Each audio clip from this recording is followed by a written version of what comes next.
امام احمد بن حنبل فرماتے ہیں سنو ولیوں کی توبہ، فرماتے ہیں اس کے کمرے سے چیخنے کی، یا اللہ معاف کر دے، یا اللہ معاف کر دے، اللہ معافی دے دے، تڑپ رہا ہے، رو رہا ہے۔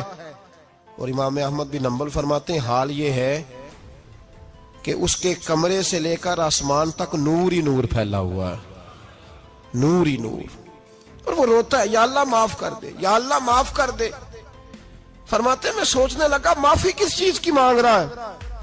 فرماتے ہیں وہ خود ہی بولا، اور معافی دیکھو بھائی، توبہ دیکھو اللہ والوں کی، کہنے لگا اے اللہ میں تیرا بندہ ہوں، تو نے زندگی دی، نعمت دی، آنکھیں دی، کان دیے، سانسیں چلائیں، بغیر مانگے سارا کچھ دیا، چاہیے تو یہ تھا کہ میں دن رات تیری بارگاہ میں جھکا رہتا، پر مجھے معاف کر دے، میرے اوپر امام احمد بن حنبل کے بھی حقوق ہے، میرے مالک کا بھی حق ہے، اس لیے میں دن سارا عبادت نہیں کر سکتا، بس 5 نمازیں پڑھ سکتا ہوں، رات میں جاگتا رہتا ہوں تیرے حضور، اللہ وہ جو سارا دن میں عبادت نہیں نہ کر پاتا مجھے معاف کر دے، سارا دن لمبی نہ معافی دے دے، یہ توبہ ہے اللہ والوں کی۔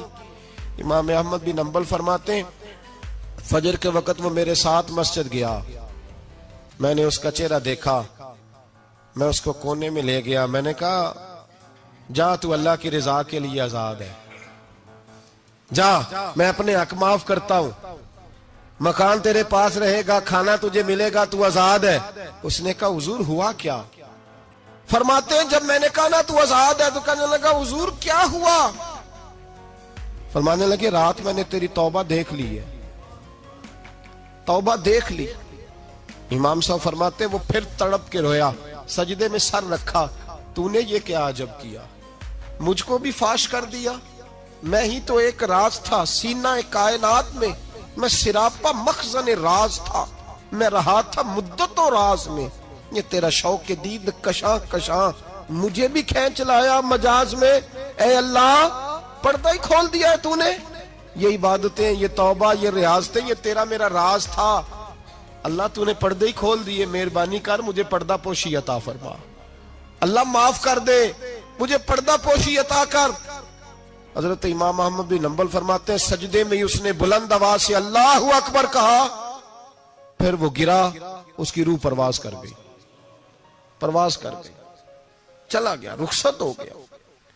یہ عاشق کا جنازہ ہے، ذرا دھوم سے نکلے، محبوب کی گلیوں سے ذرا گھوم کے نکلے، سارا دن عبادت کر کے پھر بھی کہتے اللہ بخش دے۔ وہ نیکوکار ہونے کے باوجود توبہ کرتے ہیں، یہاں گناہگار ڈٹے ہوئے ہیں، ڈٹ گئے۔ توبہ بندے کو اللہ کے قریب کر دیتی ہے۔ حضرت سیدنا امام ابو مالک فرماتے ہیں میں غریب کا بیٹا تھا اور میری 6-7 بہنیں، میں اکیلا بھائی تھا۔ آپ فرماتے ہیں میرے ابا جی فوت ہو گئے، میری امی پکڑ کے مجھے ایک دھوبی کی دکان پہ لے گئی، کہنے لگی اسے کپڑے دھونے کا طریقہ بتا دے، سلیقہ سمجھا دے، یہ بھی ایک چھوٹی سی لانڈری کی دکان کھول لے گا، میری بیٹیوں کا پیٹ پالے گا۔ دھوبی کہنے لگا ٹھیک ہے، میں 2-3 درہم بھی دوں گا مہینے کے، اور جب کام سیکھ جائے گا تو تنخواہ بڑھ جائے گا۔ امام ابو مالک رحمت اللہ علیہ فرماتے ہیں میں بہنوں کے لیے روزی کمانے نکلا، میں بیوہ ماں کے سر پہ بوجھ اتارنے کے لیے نکلا، میں غربت کے عالم میں نکلا، رستے میں امام اعظم کا مدرسہ تھا، فرماتے میں وہاں چمکتے چہرے دیکھتا، لیکن اپنی غربت کو دیکھ کے میں آگے بڑھ جاتا، پریشان ہوتا کہ میں کیسے علم حاصل کروں گا۔ آپ فرماتے امام صاحب مجھے اکثر دیکھتے، ایک دن امام اعظم باہر نکلے، مجھے کھڑے ہوئے دیکھا تو قریب بلایا، سینے سے لگایا، ماتھا چوما، کیا نام ہے؟ میں نے کہا ابو مالک میرا نام ہے۔ کہا تمہیں پڑھنے کا شوق ہے؟ کہا بڑا شوق ہے۔ کہنے لگے چل آجا پڑھا کر، آجا مدرسے میں پڑھا کر۔ کہتے میں سارا دن وہاں پڑھتا، گھر سے کام کرنے آتا، سارا دن امام اعظم کے پاس پڑھتا رہتا۔ مہینہ آیا تو میری اماں کہنے لگی تنخواہ لاؤ۔ میں نے کہا امی جی تنخواہ تو وہ دے گا جو ڈیوٹی پہ جاتا ہو، میں تو پڑھنے جاتا ہوں۔ کہتے اماں گھر سے نکلی اور بڑے غصے کے ساتھ نکلی، کہنے لگی مولوی نے میرا بچہ خراب کر دیا، میرا بچہ خراب کر دیا، میں کام پہ بھیجتی تھی، اس نے کس چکر میں ڈال دیا، مسلوں سے بھی کبھی پیٹ بھرا ہے، کام بھی تو کرنے چاہیے نا۔ کہتے امام اعظم کے سامنے کھڑی ہوئی، امام صاحب بڑے امیر کبیر آدمی، اربوں خربوں پتی، اور پھر اتنے بڑے عالم فقیر، سارا بغداد، سارا کوفہ، سارا مصر سلوٹ کرتا ہے۔ بی بی آئی اور تیز جملے، عورتوں کا طریقہ ہوتا ہے، کہنے لگی مولوی تیری سفید داڑھی، تیرا اتنا نام، تجھے خیال ہی نہیں آیا؟